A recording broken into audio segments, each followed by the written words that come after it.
It appears that there's a Charlottesville times 1,000 going on every single night on Ivy League campuses, and it's all come home to Columbia University, Upper West Side of Manhattan, and the Democrats are silent about it. We're going to show you the latest from this morning in Manhattan. Plus, Donald Trump's first day in court, and the Democrats, the media, they're saying the quiet part out loud, that this is really just retribution for him daring to be president. We'll show you what they said when they didn't actually mean to say it. And plus, Bill Maher really comes out strong against pedophilia. And I know that should be a no-brainer. That should be a slam dunk. It should be a given. But in Hollywood, it takes courage to say, no, drag queens shouldn't be performing for toddlers. We've got that, and Democrats whining, crying, killing themselves over the latest polls for Donald Trump. We'll have that too. We're brought to you by the Electronic Payments Coalition. My name is Larry O'Connor. You can call me Larry.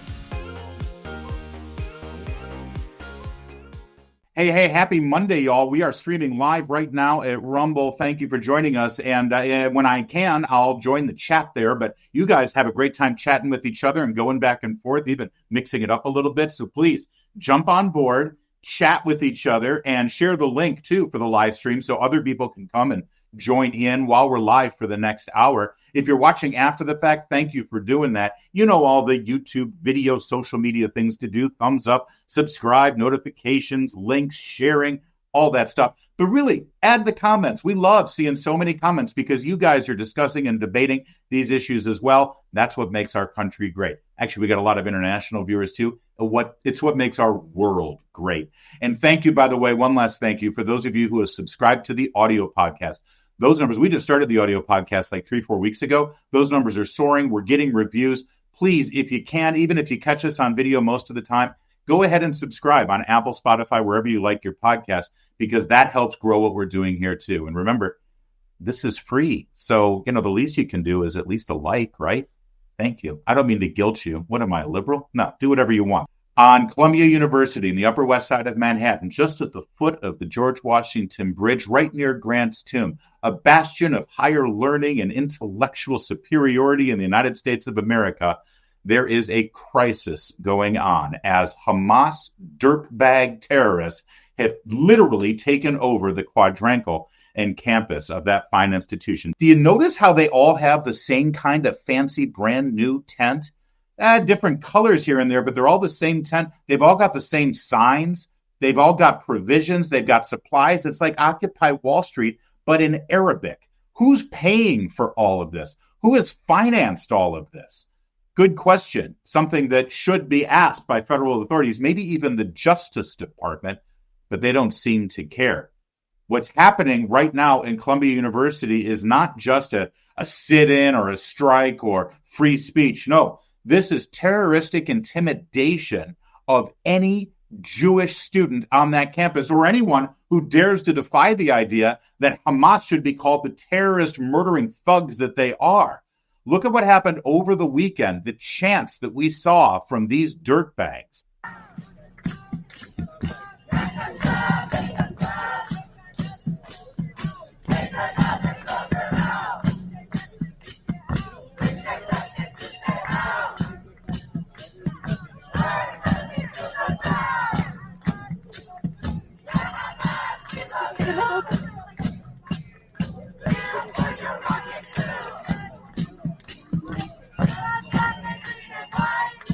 Yeah, that's when they switch to their native Arabic, I suppose.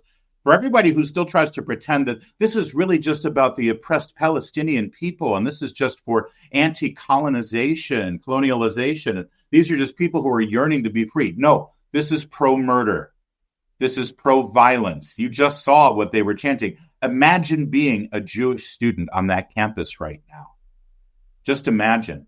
The chants that say Al-Qassam, let me go to the beginning, or Ya Qassam, excuse me. Qassam is the military might of Hamas. By saying Qassam, you're saying Hamas. They're the ones with the guns. And look at this person. This person with her beautiful blonde hair and her keffiyeh that she just bought from Lord & Taylor. She looks like she just stepped off of a Abercrombie & Fitch catalog. Mommy and daddy are paying her $90,000 a year to be at Columbia. And she's standing in front of incredibly courageous pro-Israel and pro-American students at Columbia with a sign saying that they're going to be Hamas's next targets. In other words, these people, I want them to be murdered and raped and taken hostage and terrorized because I don't like their political position. That's who these people are.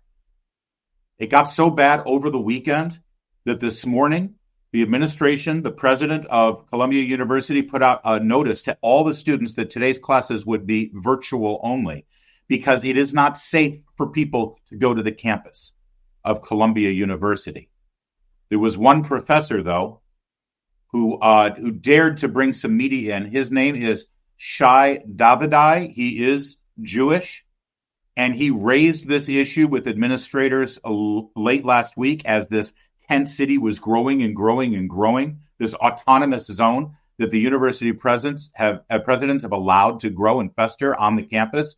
And look at the confrontation that happened with him today as security and various deans of students stood outside the gates and kept a professor from walking on the campus of his own college. Shame on you!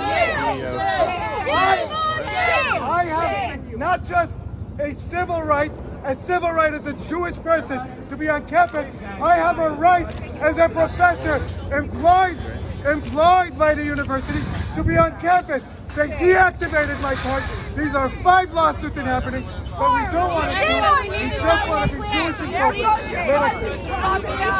and So really great stuff. And again, this professor's name, who is an activist here, who is just trying to get onto campus and show the media exactly what it's like for a Jewish person, an Israel supporter, or just a regular American who doesn't happen to be on board with Hamas terrorists taking over the Columbia University campus. His name is Shai Davidai, and incredible courage from him. How does this end exactly? And how does the Columbia University allow to continue to maintain some level of integrity and some level of illusion that this is a bastion of higher education and higher learning, where if you spend the $90,000 a year to go there, that after 4 years and incurring all the student debt, by the way, thank you. We're paying the student debt for those dirtbags who are living on campus right now. We're paying off their student loans. Great. Real happy about that. But you spend all that money every year for 4 years, and then you get out and it's like, hey, I went to Columbia, hire me. You want me on your staff. Well, that's going to be a problem if you're looking to get a job from a gentleman like this, who was a multi-billionaire CEO, who was asked about what he's seeing in Columbia right now. And he said exactly what his plan is if he sees Columbia University on a resume when he's hiring someone. I am not a legislator, but I am running one of the coolest companies in the world. And I'm telling young people, you are breathing the vapors of a dangerous, new, fake, and self-destructive religion when you are sitting at your elite school pretending because you watched TikTok twice and got an A+ on some crazy paper because your professor couldn't get a job anywhere else, that you actually understand the world. And you're not welcome at my company. That's the bottom line. And the more we see of that, then you'll see some changes going on. Elise Stefanik, the congresswoman who sits on the education committee that is chaired by Representative Virginia Fox, she called on the university president to resign in disgrace because that university president was before that committee last week on Thursday and hemmed and hawed and said, oh, yeah, well, free speech, but we certainly don't want to keep anybody from being able to attend the campus. Well, everything blew up over the weekend.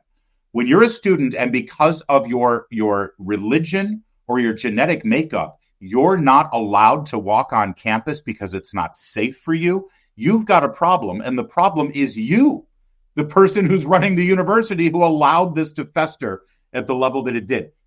If this was a pro-Trump rally, if a bunch of MAGA hat-wearing conservative Republican students at Columbia, I know, just go with me on this one and pretend that that would be a real thing.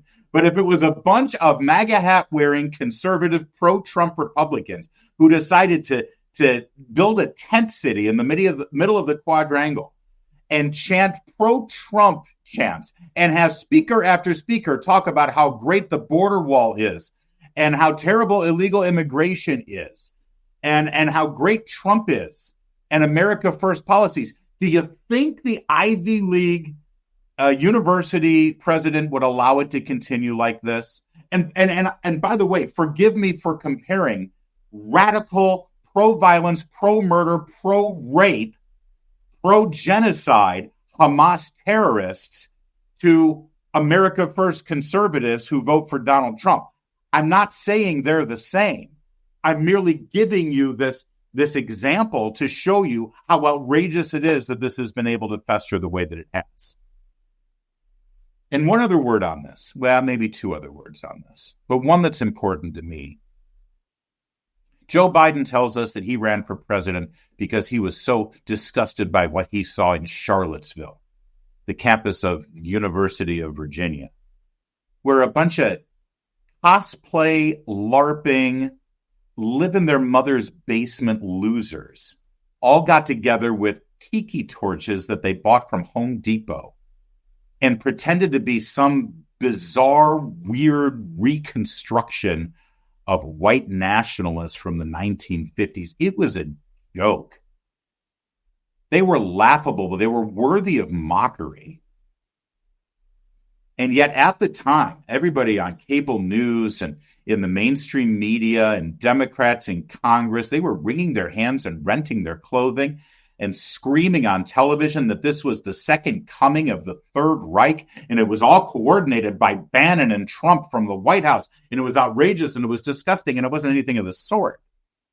But Joe Biden tells us that he decided to run for president because Joe Biden said there were very fine people on both sides. Of course, Donald Trump didn't say that with regard to the Nazis and the white nationalists. In fact, he specifically said, like 20 seconds into that statement, that he wasn't talking about the Nazis and the white nationalists. He was talking about good, honest Americans who think it's not a good idea to tear down a statue of Robert E. Lee. You may think it's a bad idea. You may think it's a good idea, but you don't have to be a Nazi to think maybe we should keep a statue of Robert E. Lee in the public square in Virginia. That doesn't make you a white nationalist. But Joe Biden lied to the country in saying that Donald Trump praised Nazis. He said that's the reason he got to run for the White House. And now he's in the White House.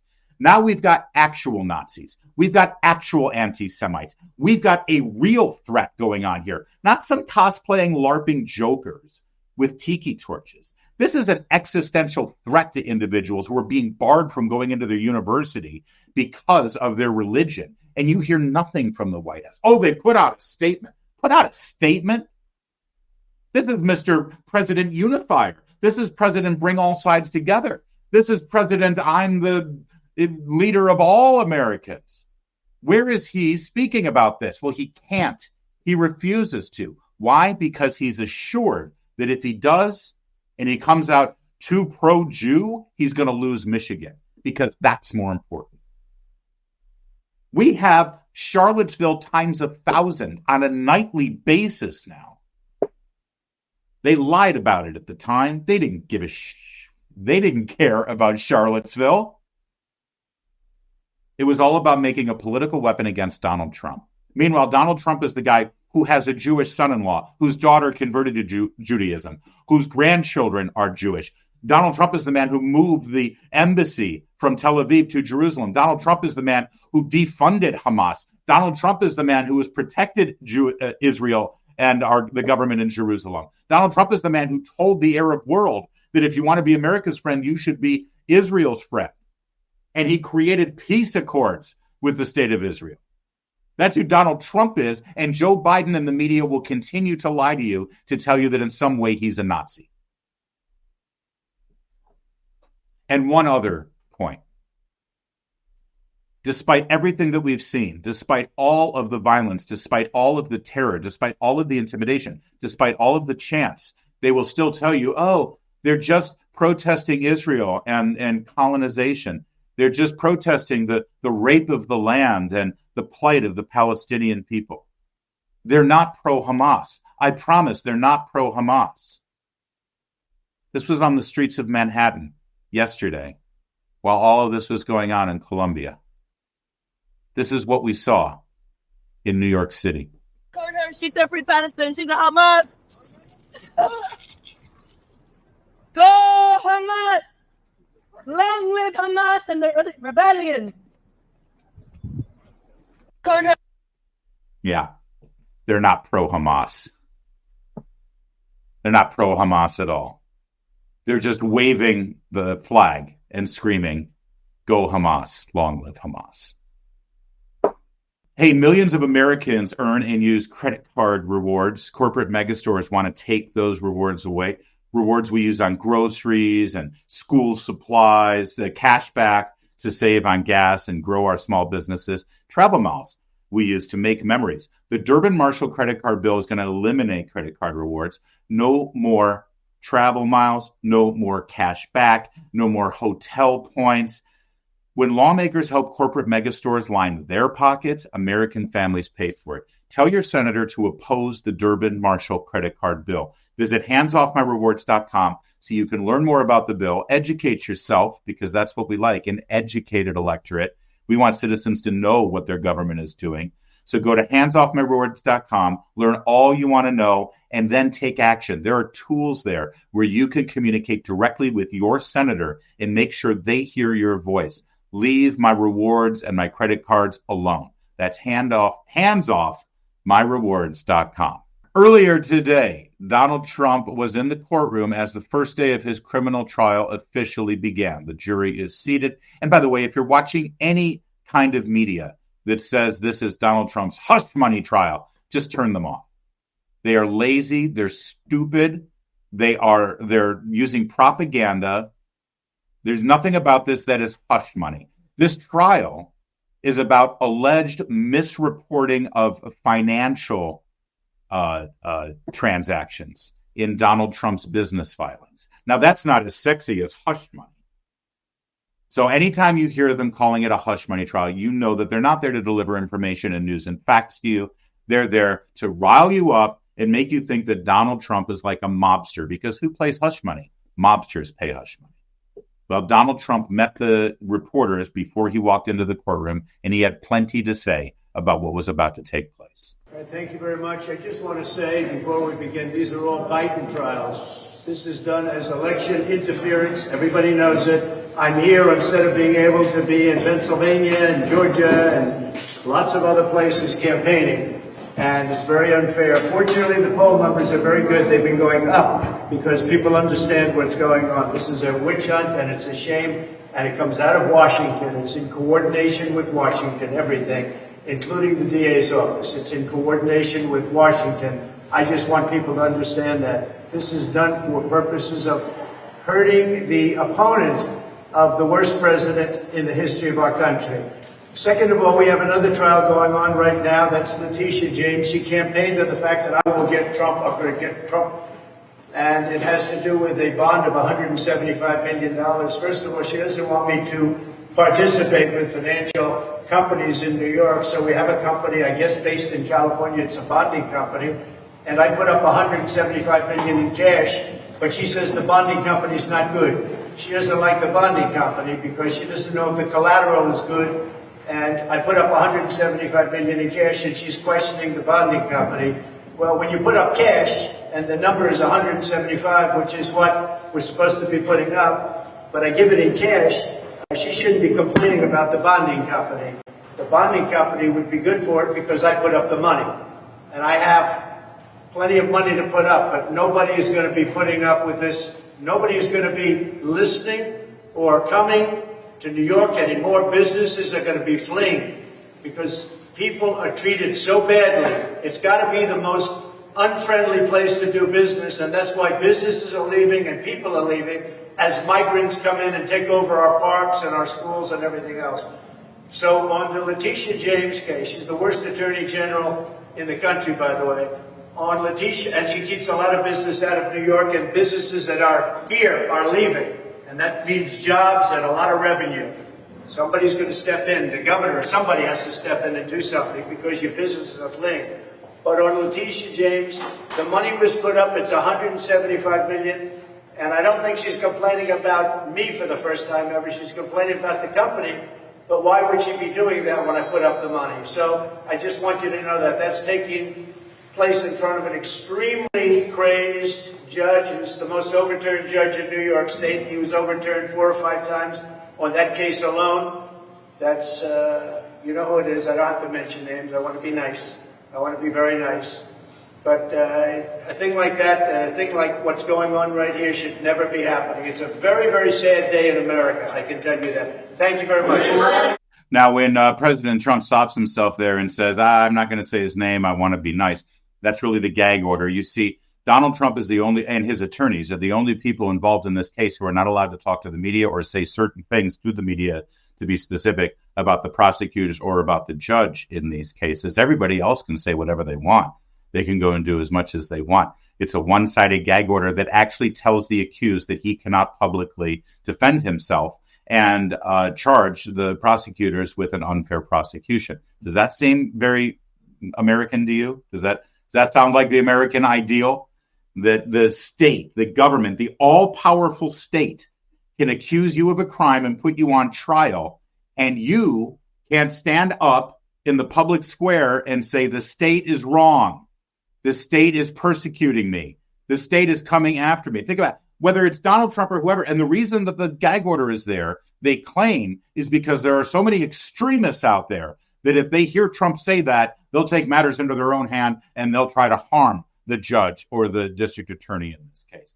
Even though there's no evidence to suggest that would ever happen. Oh, I got some mean tweets from somebody and they sent me an email that threatened my life. That's not evidence of anything. Please, I get those emails every day. But that said, there's Donald Trump saying his case this morning as the trial begins.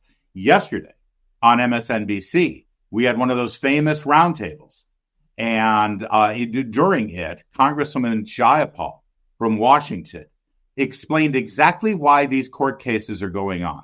And if there was ever any doubt whether this was actually about the law and about justice versus being about politics and just getting Trump, well, she sort of gave away the story here. Take a watch. Yeah, and I think that's true. People are scared, and these jurors, I mean, the New York Times wrote about it. The jurors are risking their safety and their privacy to sit in judgment of a former commander-in-chief who is now their fellow citizen. Right. A heavy responsibility that could unnerve even the most seen-it-all New Yorkers. That is, take a step back. Like, these people are putting their families' lives on the line. We don't know their names, but... No. Donald, his lawyers do, and I believe that it wouldn't be out of their own possibility that Donald Trump is at least aware of who some of these people are. No, that's right, and somehow that... Okay, so the implication, let me just explain. She's insinuating that because the lawyers and Trump know who they are, they'll go after them. They're accusing them of mob tactics. That's what's going on here. And that woman who just said it, Baldy McBalster there, she, up until about a year ago, worked for Kamala Harris. That's Simone Sanders. She worked as a communications director for Kamala Harris, the vice president. And now she's on MSNBC sitting on a panel saying that Donald Trump and his lawyers, implying that Donald Trump and his lawyers are going to go after these jurors and their families. It's disgusting. It's absolutely despicable. But here comes Congresswoman Jayapal. It finds its way into the public, which would be terrible. And, you know, I go back to the responsibility of Congress here because had the Senate actually gone through with the impeachment of Donald Trump, we would not be in this situation. And I remember Mitch McConnell giving a speech that sounded like he was going to vote for convicting, but he didn't. And he made a lot of arguments that made no sense about why he couldn't, given what he was laying out, given what had been laid out in the impeachment trial. And it is the thing that worries me, upsets me the most about the situation that we are in is we have to have accountability work. If we don't have accountability work, if there isn't accountability for what Donald Trump did on many levels on January 6th, you know, in this trial, in every possible way, then that will send a message to Americans about what's okay in this country. Okay, so if you missed it, let's just hear that quiet part out loud part one more time. Actually gone through with the impeachment of Donald Trump, we would not be in this situation. And I remember... So you hear what she's saying. If the Senate had just impeached this guy and removed him from office, thus keeping him from being able to run again, we wouldn't be having these trials. Let me reverse that statement. The only reason we're having these trials is because he's running for president. That's exactly what she just said. If there weren't accountability for what he did on January 6th, I'm sorry, does this trial have anything to do with January 6th? This trial, we're told, is based on a made-up charge. The campaign finance rules were covered up by a bookkeeping discrepancy because Trump paid his lawyer, and then his lawyer paid for a non-disclosure act payment, non-disclosure agreement payment. That's what they're calling hush money. That has nothing to do with January 6th. But she just said, if he's not held accountable for January 6th, then this is why we have to do this. And by that same token, well, they didn't impeach him, so that's why we have to. I'm sorry, was he impeached because of his dealings with Michael Cohen and Stormy Daniels? Never. They never took up any articles of impeachment about that. That's Congresswoman Jayapal telling you exactly what's happening here. I don't think she meant to say it. I don't think she realized she was saying it. I think she's too stupid or probably too arrogant to care. Probably both. But she's telling you in plain English, the reason why we're having these criminal trials is because we couldn't get him on impeachment. So we're going to do whatever we can to stop it. One of Donald Trump's attorneys appeared with Jake Tapper to lay out what the defense will be. I want to bring in right now Will Scharf. He's a Trump attorney and Republican candidate for Attorney General in the great state of Missouri. Mr. Scharf, good to see you again. We are told that the defense opening statement will be about 20 minutes long, prosecution 40 minutes. What do you expect the defense opening statement to focus on? How are they going to try to frame this case for the jury on behalf of Mr. Trump? Jake, we're looking to focus on the facts, and cutting through all the sensationalism, all the sort of lurid details that have been aired in the media for years is going to be difficult. But at the end of the day, if the jury just looks at the facts that will be in evidence, we believe we have a winning case. I don't think President Trump did anything wrong here. I think the business records in question were accurate. They accurately reflected payments to an active attorney for President Trump. And if the jury is just able to cut through all the noise, we think this is going to be a great trial for us. So just for those who are uninitiated in some of the details of what Mr. Scharf just said, you're suggesting that the payments that Mr. Trump made, that Michael Cohen says were reimbursements for the hush money payment he paid to Stormy Daniels, that those were not reimbursements. Those were actually just retainers for Michael Cohen, correct? What's at issue in this case is business records, is entries in President Trump's personal ledger that reflected payments to Michael Cohen as legal retainer payments. It's worth noting those entries were made by a mid-level Trump Organization official in Trump Tower while President Trump was in the White House running the country. It's also worth noting that Michael Cohen was President Trump's lawyer, and that therefore we believe these records were both accurate and not made by President Trump. And those are two fatal problems with the prosecution's case. So again, we believe if the jury is able to dispassionately just view the facts and evidence in this case, this is a winning case for us. President Trump did nothing wrong. How much of the defense strategy is based on undermining the credibility of Michael Cohen, who, as we've mentioned earlier in the show, has already been convicted of perjury? Yeah, well, as you know, Jake, I'm currently under a gag order. The judge in this case entered a unilateral gag order preventing President Trump and members of his team from saying certain things about witnesses, from commenting on potential witness testimony. As you alluded to, though, numerous previous courts have found Michael Cohen to be a perjurer. And obviously that's something that will be thoroughly mooted and aired in court. And at the end of the day, as I said, if we can just focus on the facts, and if we can drive home what the facts actually are to the jury, I don't think any of this other noise is going to end up mattering. You said you think Mr. Trump should testify in this case, but isn't that kind of risky? I mean, the last time he testified before a jury was in the New York fraud case. Did Mr. Trump learn anything since then? I've never said President Trump should testify. That's going to be a choice for him and for his legal team after we've seen how this trial proceeds. I have said that I think President Trump will be a compelling witness if he does testify, because at the end of the day, he did nothing wrong. The facts are on his side. And I think that his story is a compelling one here. But that's going to be a decision for down the road based on how trial proceeds. And I guess we'll just have to watch that one play out. All right. Well, Sharf, thank you so much. Yeah, thank you for that. Really important, though, here to point out that the crux of the defense here is pretty strong if they're going to prove in court that, number one, the payments to Michael Cohen were, in fact, payments to Michael Cohen. What Michael Cohen did with that money and his allegation that Donald Trump knew full well that it was going to Stormy Daniels, that's all on Michael Cohen's word. There's no evidence. There's no backup. There's no paper trail. It's Michael Cohen saying, oh, sure, it says it was a payment to me, but we knew all along it was a payment to Stormy Daniels. And I'm sorry, who's Michael Cohen and why should we believe him? He's a convicted perjurer. Does he have any credibility left? Well, no, because liberals in the media like Jake Tapper have been destroying his credibility for the last 5 years because he used to be Donald Trump's lawyer, of course. When he was defending Donald Trump, he was scum. Now that he's a witness against Donald Trump, he's, freaking St. Michael the Archangel.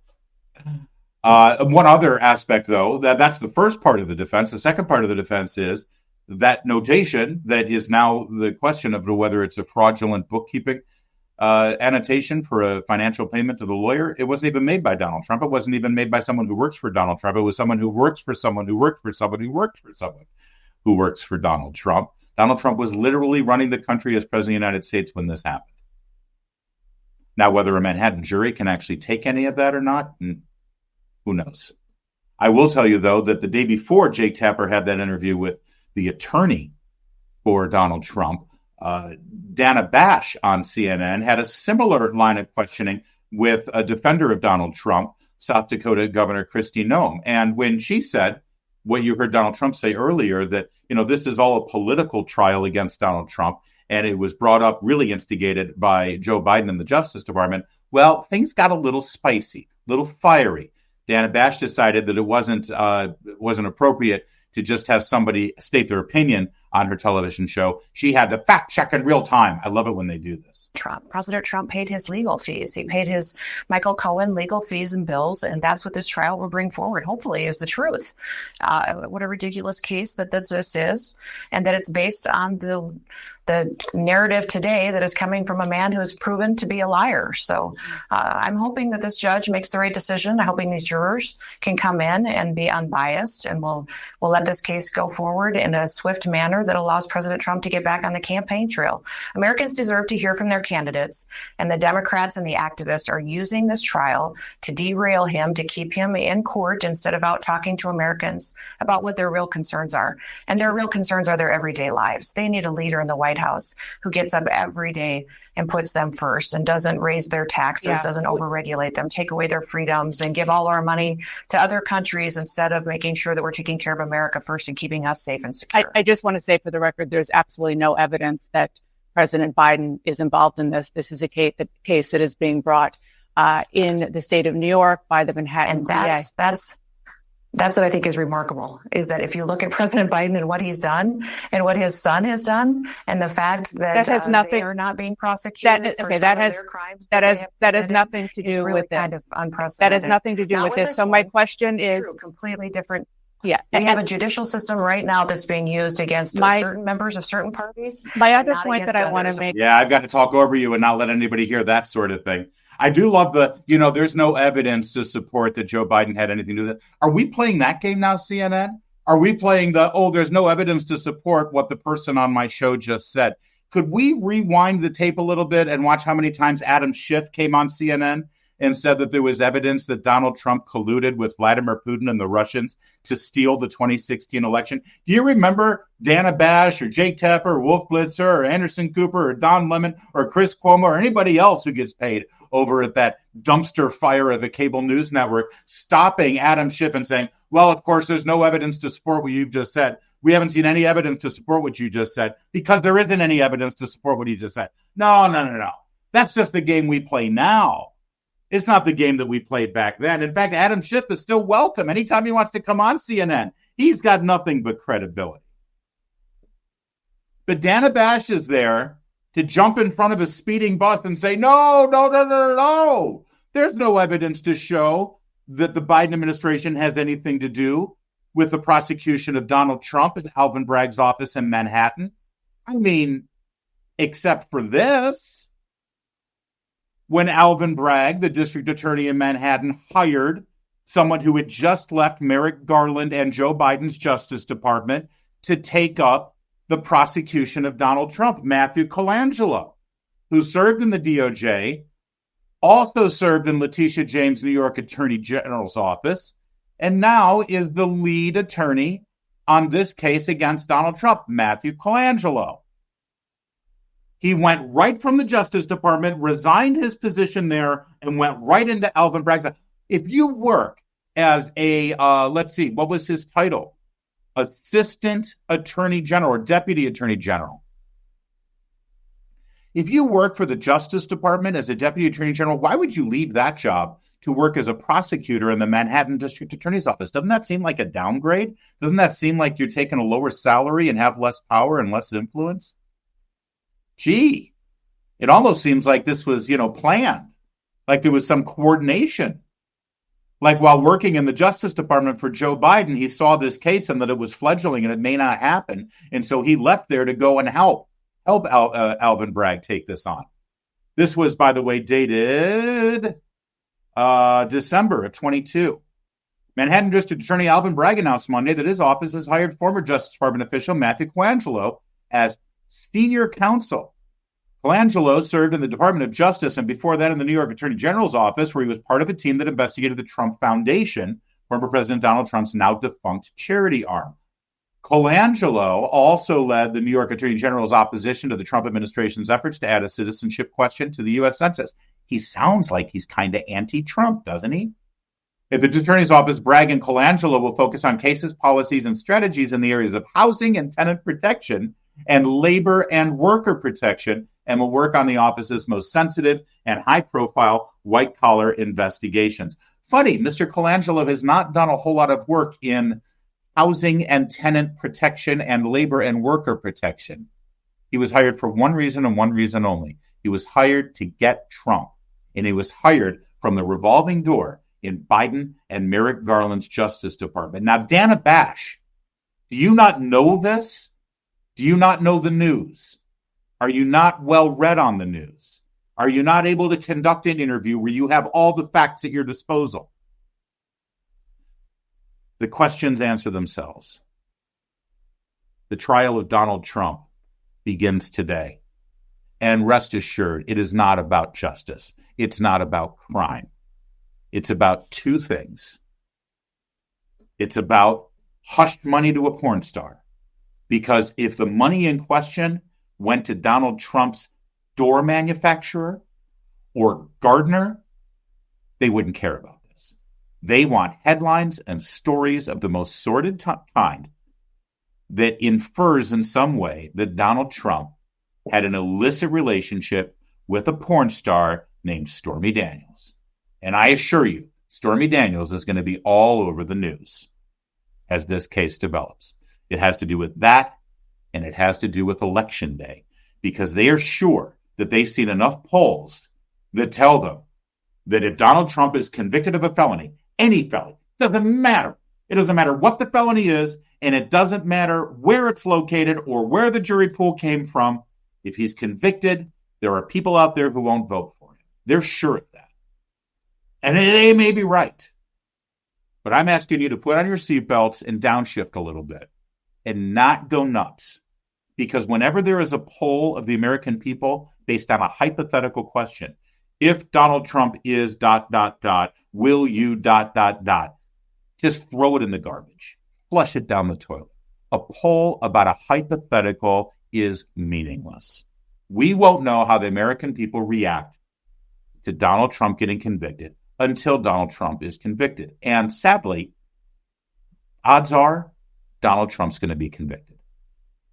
But think about it for a minute. Early in 2016, if the American people were polled and they said, would you still vote for Donald Trump if an audio tape from Access Hollywood revealed that Donald Trump said X, Y, and Z? I assure you the vast majority of Americans would say no. But then as that story developed, never never count out the American people and their ability to look at a situation and deal with it fairly and judiciously, unlike the mainstream media and certainly unlike this jury in Manhattan. You know, we were all hoping that the economy would rebound this year. We were all hoping that interest rates would go down, and even more importantly, inflation would go down. But now 2 months in a row, February and March, we've had increased inflation numbers. Thank you, Bidenomics. And we've seen no adjustment in the interest rates. We were hoping for 6 cuts this year to get back to normalcy so the housing market could come back and our dollar could be worth something again. Not so fast. Now we'll be lucky to have 3 cuts in the interest rate, if that at all. This problem is not going away. It can't. The math isn't there. We're $34 trillion in debt. And now with the president forgiving student loans with money that we don't have, printing more $100 bills in the basement of the White House, well, that devalues the dollar that much more. Everything costs more than it should. Inflation is here. So you can either do something about it or you can bury your head in the sand. I suggest you do something about it. Diversify a portion of your savings into gold. With Birch Gold Group, gold is your hedge against inflation. Always has been. Birch Gold makes it very easy for you to own. They'll help you convert one of your existing IRA or 401k accounts into a tax-sheltered IRA in gold. And the best part is you don't pay a penny out of pocket for this. They've got an A-plus rating with the Better Business Bureau. They've got thousands of satisfied customers. You can trust Birch Gold. Text Larry to 989898. You'll get yourself a free info kit on gold, and then talk to a precious metal specialist and learn all you want to learn about how to protect your savings from persistent inflation with gold. Text Larry, Larry, to 989898. That's Larry to 989898 for Birch Gold Group. There's all this talk about polls. And I don't want to, make you feel like it's nothing but sunshine and lollipops in the future for the presidential election. This is going to be a hard slog. But polls do give you an indication of where the campaign is right now and what might you expect because of what the American people are thinking. And poll after poll after poll right now is nothing but awful news for Joe Biden. Let's take it to yesterday's Meet the Press. Steve Kornacki, he had his jacket up and he had his sleeves rolled up. This is such a fraud. This is wardrobe. This is theater. There's no reason why he can't have his jacket on. You don't even think the studio is air conditioned? It's at Nebraska Avenue. It's right down the street from where I work at the radio station. It's a beautiful studio. I promise you. It's not so hot and harried there that he has to take off his jacket and roll up his sleeves. He just wants to show everybody that he's rolled up his sleeves. All right. Anyway, I'll leave Kornacki alone for a second because he's got some really bad news for Joe Biden. We talk about the erosion for Biden, and now you start to see it. Look at these numbers. Trump advantages on all of these traits. And I stop here because competent and effective, that was President Biden's, the crux of his campaign pitch back in 2020. And we actually polled this question in 2020, and it was basically the exact opposite. It was Biden with about a 10-point advantage over Trump. And again, same with handling a crisis. Biden had the edge over Trump. And how about this? It's the former president, the current president. We don't really see matchups like this. Well, now we can measure it. Who has the strong record as president? And again, Trump outpacing Biden on that front. And again, you got to mention this one too, necessary mental and physical health. We asked this 4 years ago. It was a wash. It's now a clear liability for Joe Biden. So these are all troubling numbers for Biden. Yeah. And by the way, they all sort of have the same explanation, which is, wow, 4 years ago, everybody thought that Biden was more competent and effective than Trump. And 4 years ago, they thought it was about a wash in terms of their age and their mental ability because they're about the same age. The difference now versus 4 years ago is we've had 4 years of this crap. The difference now between 4 years ago is that we didn't know for sure how Biden would be as president, and people were speculating that, well, we know what 4 years under Trump was, and, listen, the economy's good and all that stuff, but all these other things, we're weary, and a year of COVID, and it's just, maybe it is time for a change. And it can't get any worse, right? Now we know. Now we know. And all of those people that made a difference in the election last time around, who weren't gung-ho for either one of them, but they said, what the hell, let's try the new guy for a minute. Now he's not a new guy anymore. We know exactly what 4 years of Joe Biden is. And we're being asked as an American people, since this is a re-election for Joe Biden, do you want 4 more years of the same? Do you want 4 more years of what we have right now? And the answer is not just no, hell no. Hell to the F no. Of course we don't. This election needs to be a referendum on Joe Biden. If it is about Joe Biden, he's dead in the water. And we've got another round of polls that show that as well. Take a look at this. Because not only is this a referendum on Joe Biden's 4 years, but there's no mystery about what kind of president Donald Trump has been. This is the first time in like 150 years, I think. Millard Fillmore, is that right? Where we've got a former president running against a current president. You've got two people who have both served as president. So there's no guesswork here. You can compare Trump's performance as president to Biden's performance as president. See, 4 years ago, you were comparing Trump's performance as president to what you imagine Biden's performance would be. Now there's no imagining it. I mean, I wish we had imagined the last 4 years. So now take a look at this round of polls, taking that into account. What are you seeing behind the numbers that might indicate why this is awesome? Yeah, I think there's a lot of talk in this campaign about the lesser of two evils. I'm not quite sure that is an apt description, right? This is viewed favorably across Georgia, Michigan, Pennsylvania, Wisconsin. In the 2020 exit polls, what do we see? 50% of voters view Joe Biden on average favorably in those states compared to just 45% for Donald Trump. Look at the Joe Biden trend line where he is now. Joe Biden is far less liked than he was 4 years ago. Just 43% of voters now view Joe Biden favorably in these states. And Donald Trump, despite everything that has happened, is actually slightly more liked. 47% favorable rating. So this isn't just the lesser of two evils that's going on. The fact is that Donald Trump is, in fact, better liked than he was 4 years ago and is better liked than Joe Biden is right now in these battleground states. It's pretty gosh darn clear. Harry Enton, great to see you. Thank you. That's right. That's Harry Enton giving you those numbers for CNN. You can't really trust him, though, because he didn't take his jacket off or roll up his sleeves. Isn't it amazing when you watch cable news and broadcast news and you realize they all pretty much have the same script? Nobody has any new ideas. They do nothing new or different or unique or creative. The only place where you've got the creative application of news is where you are right now. Streaming services like this, where people like me actually approach this stuff in a different and unique way. They're so boring. Every Sunday show is the same thing. It's just boring. But if I may, did you notice how he said, Donald Trump, even after everything that's happened, he's more liked now than he was. Let me rephrase that for you. Even after everything we've done to Donald Trump, even after everything we've thrown at him, even after all the lies we've told about him, he is actually more popular than he was 4 years ago. And it's because he's actually being seen as a victim, because he's a victim. Now, over on ABC News, there was a roundtable with Reince Priebus, former chairman of the RNC and former chief of staff for Donald Trump at the beginning of his presidency. And you're going to see Jonathan Martin of Politico chime in here. He's going to tell you the God's honest truth that wraps up so much of what we're talking about today. What are all these trials about? They're about sliming Donald Trump, right?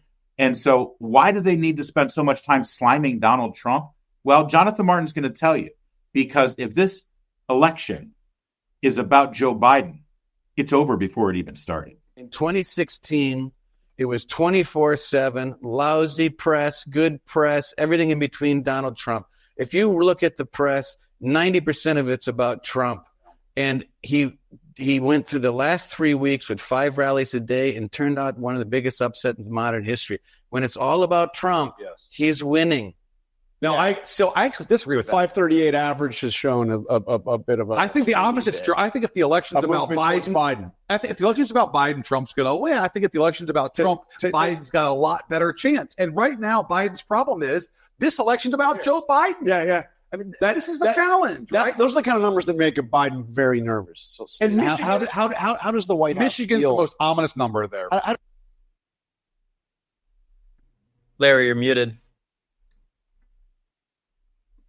Thank you, Newsbusters, for that video there.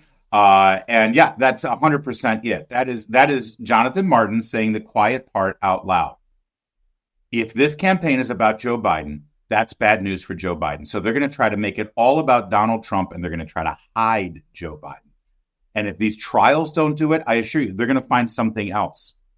Donald Trump has his day in the Supreme Court where he's going to argue about immunity in the Jack Smith January 6th trial. And everyone's saying, oh, if he wins, then it's over. If he loses, it's over. Actually, my prediction on this Supreme Court decision, because he's asking for complete and total immunity, I don't think he's going to get that. But I also don't think that everything he's asking for is going to get rejected. It's going to be worse for Democrats. It's going to be worse for Biden and Garland and Jack Smith. The Supreme Court's going to say, yeah, the president does have some immunity, but he doesn't have total and complete immunity. So we're going to send this back down to the appeals court, and we want the judges to work this out. And then, of course, that will get appealed back to the Supreme Court. And there's no way there's going to be a trial starting anytime before Election Day, which is actually the worst case scenario. See, if the Supreme Court just exonerates Donald Trump across the board 100%, then they can make a case, oh, it's Clarence Thomas, and it's all the crazy MAGA Republicans like Neil Gorsuch and Brett Kavanaugh. That's what happened. No. They're actually going to be very judicious. They're going to say, listen, these are major constitutional decisions that are being decided here. We're not going to go one way or the other. We're going to send this back down and have it be worked out even more so. That's how jurisprudence looks. I'm sorry if you think that's a delaying tactic, but that's how our country operates. It takes years for these things to get worked out. You don't like it? Maybe you shouldn't bring unprecedented charges against a former president about a speech that he gave as president of the United States. Sorry, you decided to bring these charges. This is how things work. All right, and one more on this issue, because you kept hearing Reince Priebus there saying, back in 2016, it was 24/7 news blackout. All you heard about was Trump. The entire thing was about Trump. And so he dominated everything, and that's part of how he won. Now, maybe that works this time. Maybe it doesn't. I don't know. But my favorite thing back to NBC Meet the Press was Andrea Mitchell lamenting the fact, whining, crying, complaining that all the media wants to cover right now is the Trump criminal trial. I'm not joking. She actually said this. The fact is, we don't know how that is going to play. Up until now, these legal cases have only helped him fundraising, made him, tell people he's the victim, energized his base. And so he's risen in the polls with every indictment. Now we're going to see him really powerless.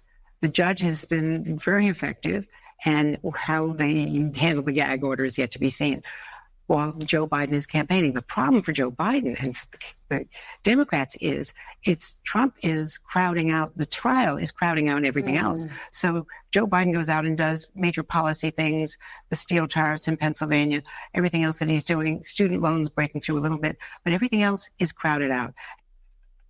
Biden's doing all these great things and nobody's paying attention because everyone's focusing on the trials. The criminal trials that we encouraged and cheerled and promoted, and now we're showing 24/7. Why can't anybody stop us from doing what we're always doing? I hate these people. They're the worst. And today's only day one of this criminal trial. Oh, good Lord, just wait. But like I said, just keep focused, keep your head down. There's a lot of game to be played still. But right now, if you're just looking at polls, especially state-by-state polls, which I tell you are really the only polls that matter, if I can just go back to this graphic real fast, this tells you everything. This is the average of all the polls right now. And Trump and Republicans are notoriously undercounted in these polls. I mean, ask yourself, if somebody called you and said, yes, I'm from Gallup, I'm from the New York Times, I want to know who you're voting for president, you going to talk to that person, let alone tell them the truth? And in all of these polls, there's still like 5 to 10% who are undecided. Who the hell out there is undecided about these two people? If you're undecided right now, it's because you choose not to say out loud who you're going to vote for.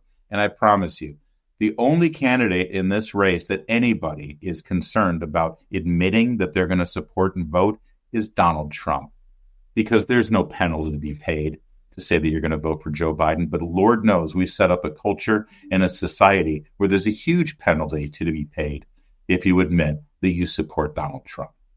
Right now, as of now, things are looking pretty good for the election. We have been marveling at the slow red pill process of Dr. Phil and, to a lesser extent, Bill Maher. Bill Maher hosts this HBO show called Real Time, right?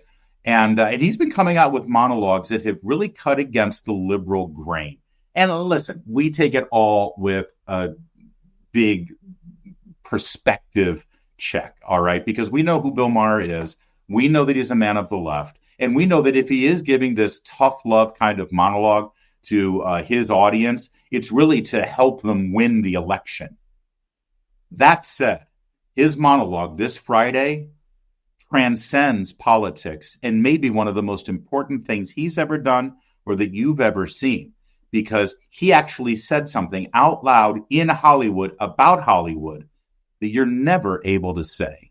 Watch this. I don't even like kids, but I also think it's every adult's job to protect them. Have you all been watching the Max documentary called Quiet on Set, The Dark Side of Kids TV? Nickelodeon, it wasn't a studio, it was Neverland Ranch with craft services. Now, if you haven't watched this, I haven't. Meredith watched it, and she won't let me because she knows how upset I get about these subject matters, because when horrible things are done to children, it really does affect me emotionally.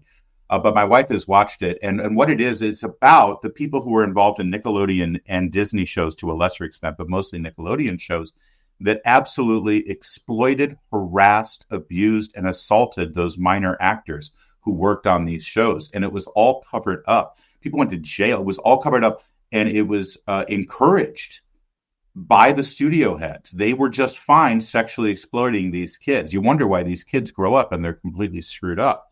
And by the way, the parents are very much to blame at this as well, that they allowed it to happen because they wanted their kids to be famous. But watch what Bill Maher does with this information and what he's able to sort of communicate about a larger issue in our society. It is just scene after scene, clip after clip of the child stars of their day being subjected to obviously inappropriate, highly sexualized degradation. I was grossed out, and I've gone camping with John Waters. Can I tell a quick side story? I promise it's only going to be 30 seconds. When I worked with Andrew Breitbart, Andrew was a guest frequently on this show, and one night he was on the same time John Waters was on, and afterwards at the after party, John Waters, Bill Maher, and Andrew Breitbart were just in the center of the room, and the three of them were having this great time, laughing it up. And Andrew loved John Waters because he was subversive and artistic, and Bill Maher had a grudging respect for Andrew Breitbart, and the three of them were having a blast. And myself and some of my colleagues from Breitbart, we were watching, and it made sense to us. Of course, he loves John Waters, pop culture icon and a great guy. All of the staff members from Bill Maher's show, all these left-wing liberal, they couldn't stand it. They were disgusted. Why is John Waters talking to Andrew Breitbart? Why? This is outrageous. It was so funny to see the venom in their eyes because they couldn't get it. They couldn't realize that John Waters, transcends politics and actually respected Andrew for the avant-garde mischief maker that he was. He was right up John Waters' alley. Of course, John Waters would love Andrew Breitbart. Anyway, it was a great memory, and it reminded me. All right, back to the story. It must be pointed out that when the evil governor of Florida was saying the exact same thing about kids and creepy stuff at Disney that liberals now find intolerable at Nickelodeon, he was dismissed as a hick and a bigot. Why would a kids' content factory like Disney be all that different than the one at Nickelodeon? 35 Disney employees had been arrested for sex crimes. DeSantis wasn't wrong, but we're so tribal now, the left will overlook child if the guy from the wrong party calls it out. After Brian Peck, who was one of the lead creeps at Nickelodeon, served 16 months in prison for the molesting he did there, Disney hired him, naturally, to work on a children's series. For pedophiles in Hollywood, it's a small world after all. Now, so far, this has been all about Nickelodeon, Disney, pedophilia, and it's like horrific stuff. And again, in Hollywood, you don't say any of this out loud. So the fact that Bill Maher is using his platform to call out Hollywood for their hypocrisy, it's great. You just need to understand something. So far in this entire, 3.5 minutes so far, the most objectionable thing that really drives them nuts is when he said DeSantis wasn't wrong. I know people who still work in Hollywood. They think DeSantis is worse than Trump. That's how they put it, if you think in those terms.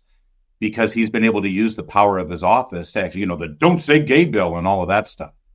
They hate DeSantis. But DeSantis wasn't wrong about this. Bill Maher just affirmed it. But now where he's about to go with regard to how Disney has injected pro-gay agenda storylines into their shows specifically geared toward children.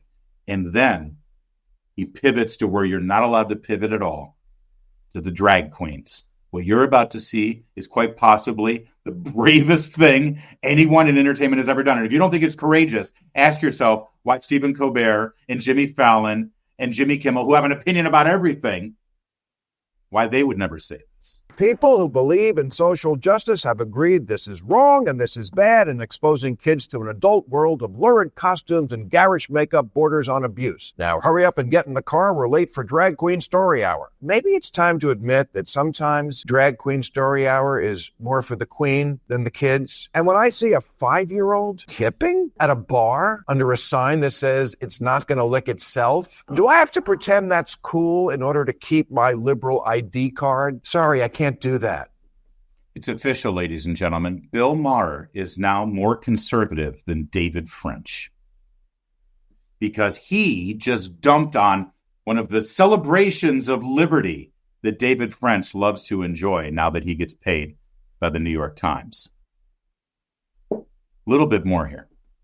If you want kids to be more tolerant, why not have handicapped people read them stories? Kids are more likely to encounter disabled people than drag queens in life. I've said it before, wokeness is not an extension of liberalism anymore. It's more often taking something so far that it becomes the opposite. Inclusion becomes promotion. And contrary to current progressive dogma, children aren't miniature adults wise beyond their years. They're morons. They're gullible morons who'll believe anything and just want to please grown-ups. That's why endlessly talking about gender to 6-year-olds isn't just inappropriate. It's what the law would call entrapment. And if you think that some of that isn't going on with gender in schools, you're not watching enough TikTok videos. There's a certain kind of activist these days who wants to take heterosexuality and lump it in with patriarchy and sexism and racism and tell kids, wouldn't it be cool if you were anything but that? It also seems to be the theme of kind of a lot of kids' books. Maybe we should think about giving kids a break from our culture wars for a minute, or at least until the election is over. Now, that last line there is the tell that maybe this is really Bill Maher just lecturing the people in his tribe, that they're going to ruin everything and elect Trump if they keep this up. But I think it may get lost on most liberals because they wouldn't watch to the end because they were so infuriated. But you caught that. A little cynical. And I think the only way he can actually get this kind of thing on the air is to say, at least stop this stuff until after the election. I'm not giving any awards to Bill Maher, and I know I used the word courageous earlier, and it shouldn't take courage to actually stand up against child abuse and molestation.